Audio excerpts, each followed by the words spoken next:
지금 이 시각 여러분들이 주목하는 뉴스 만나보겠습니다.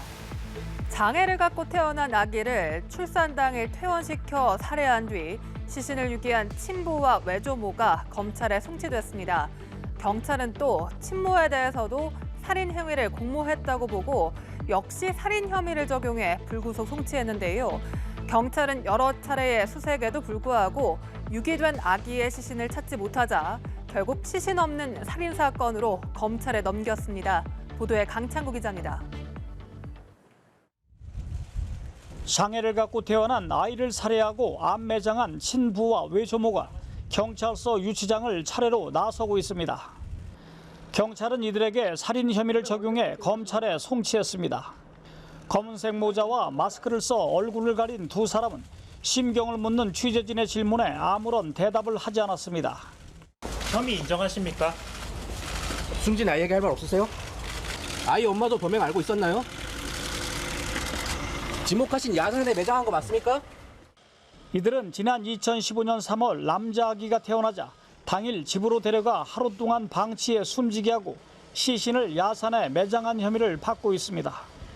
경찰은 이들이 출산 전 유전자 검사를 통해 아기가 다운 증후군을 갖고 태어날 것을 미리 알고 범행한 것으로 판단했습니다.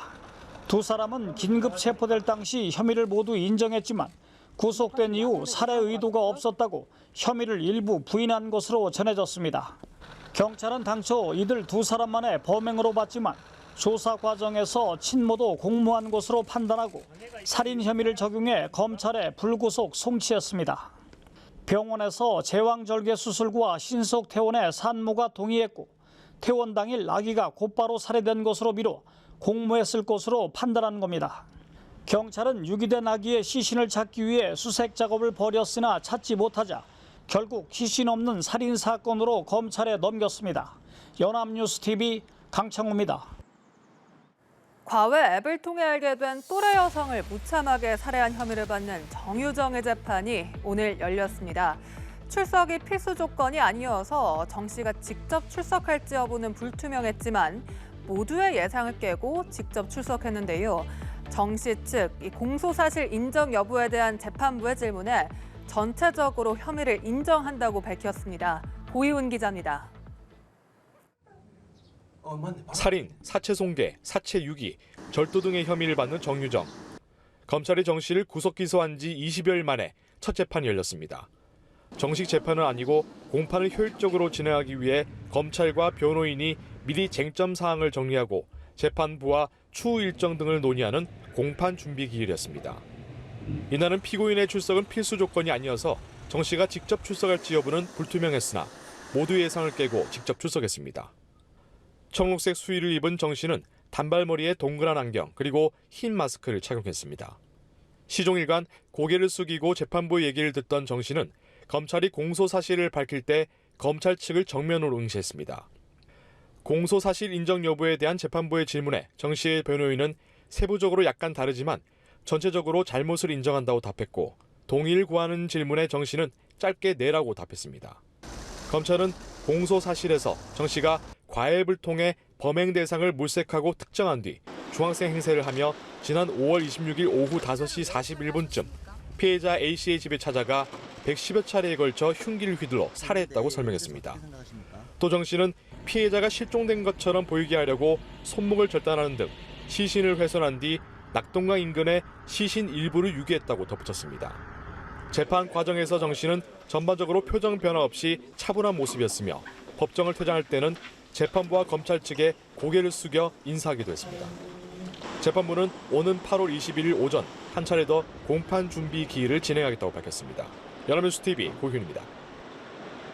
세계보건기구 WHO가 제로콜라에 쓰이는 인공감미료 아스파탐을 발암 가능 물질로 분류했습니다.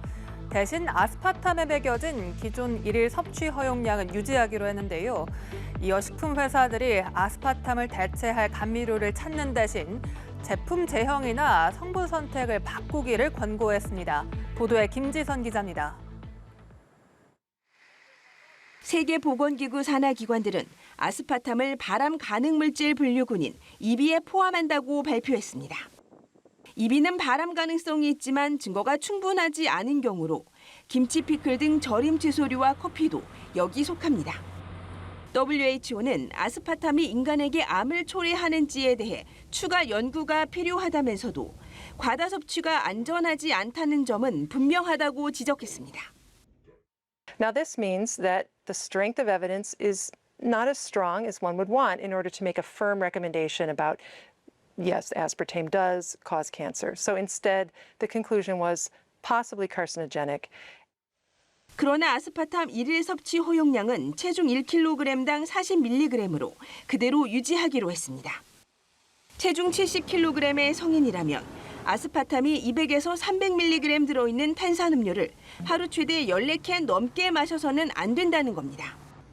몇몇 연구에서 간암 발병과의 연관성이 나타났지만 근거가 제한적인 만큼 기존 허용치를 바꾸지는 않겠다는 설명입니다.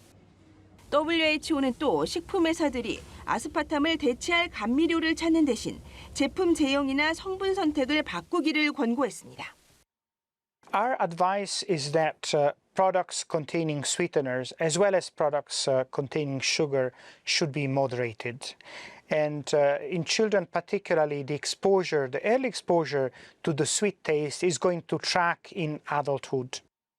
지금보다 더 많은 데이터가 쌓이면 관련 기준을 바꿀 증거가 생길 수도 있지만 현재로선 섭취 자제 필요성을 부각하되 위험성을 부풀리진 말자는 취지로 해석됩니다. 연합뉴스 김지선입니다. 조 바이든 미국 대통령이 지난달 반란을 일으켰던 러시아 용병 기업 바그너 그룹의 수장 프리고진에게 독극물 암살 가능성을 경고했습니다. 푸틴 대통령은 그동안 독극물로 정적을 제거해왔다는 의혹을 받고 있는데 이를 염두에 둔 뼈 있는 발언으로 풀이됩니다. 아울러 푸틴 대통령과 프리고진이 다시 밀착하는 것을 막기 위한 일종의 심리전의 가능성도 제기됩니다. 한미희 기자입니다. 바이든 대통령은 핀란드에서 한 기자회견에서 프리고진의 신병에 대한 질문을 받고 무슨 일이 일어날지는 신만이 안다고 답했습니다. 그러면서도 뼈 있는 농담을 덧붙였습니다. If I were he, I'd be careful what I ate. I'd be keep my eye on my menu. But all kidding aside, who knows? I don't know. I don't think any of us know for certain what the future of Prigozhin is in Russia. 푸틴 대통령은 집권 이후 알렉세이 나발리를 비롯한 정적들을 독극물 등으로 암살하려 시도해왔다는 의혹이 꾸준히 제기돼 왔는데 이를 염두에 둔 발언으로 풀이됩니다. 아울러 푸틴 대통령과 프리고진이 다시 밀착하는 것을 막기 위한 일종의 심리전일 가능성도 제기됐습니다. 바이든 대통령은 우크라이나 전쟁이 수년 동안 이어지진 않을 것이라고도 밝혔습니다. 푸틴 대통령이 전쟁을 계속하는 것이 경제적으로나 정치적으로 이익이 되지 않는다고 판단할 상황이 올 것이라는 겁니다. The answer is Putin's already lost the war. What agreement is ultimately reached depends upon Putin and what he decides to do. 한편 우려와 논란 속에 지원을 결정한 미국의 집속탄이 우크라이나에 인도됐다고 미군 당국자가 밝혔습니다. 우크라이나 총사령관은 아직 사용하지 않았지만 전장을 근본적으로 바꿀 수 있다고 말했습니다. 연합뉴스 한미희입니다. 황선홍 감독이 오는 9월 항저우 아시안게임에 출전할 22명의 최종 명단을 발표했습니다. 파리 생제르맹 이강인 선수가 황선홍호에 승선을 했고 연령 제한을 받지 않는 3명의 와일드카드로는 모두 국내파 선수들이 뽑혔는데요. 최종 명단을 꾸린 황선홍호 3회 연속 금메달을 목표로 7월 말이나 8월 초 국내파 위주의 소집 훈련을 진행할 계획입니다. 정주희 기자입니다. 황선홍 감독은 항저우 아시안게임 최종 명단에 최근 파리 생제르맹에 입단한 이강인을 포함시켰습니다. 아시안게임이 피파 주관대회가 아닌 만큼 소속팀의 허락을 구해야 하는데 황 감독은 파리 생제르맹과 조율 중이라고 밝혔습니다. 아시안게임에서 금메달을 따면 병역 면제 혜택이 있지만 이강인의 경우 다음 대회까지 노려볼 수 있는 나이인 만큼 파리 생제르맹을 설득할 수 있을지가 관건입니다. 황 감독은 일단 이강인 본인의 출전 의지가 강하다며 긍정적으로 전망했습니다. 이강인 선수의 아시안게임 참여에 대한 의지는 굉장히 강합니다. 저희 팀도 강인에 대한 기대를 많이 하고 있기 때문에 저는 굉장히 좀 긍정적으로 생각을 하고 있습니다. 경쟁이 치열했던 2선 공격에는 이강인을 비롯해 홍현석과 정우영 등 해외파와 엄원상, 송민규, 고영준 등이 부름을 받았습니다. 20세 이상의 와일드카드로는 설령우, 백승호, 박진섭이 발탁됐습니다. 당초 와일드카드로 스트라이커 선발을 고려했지만 이미 병역 의무를 마친 해외파 선수들의 소속팀을 설득하기 어려웠고 국내파인 주민규 발탁도 무산됐습니다. 모든 스트라이커들은 다 접촉을 했습니다.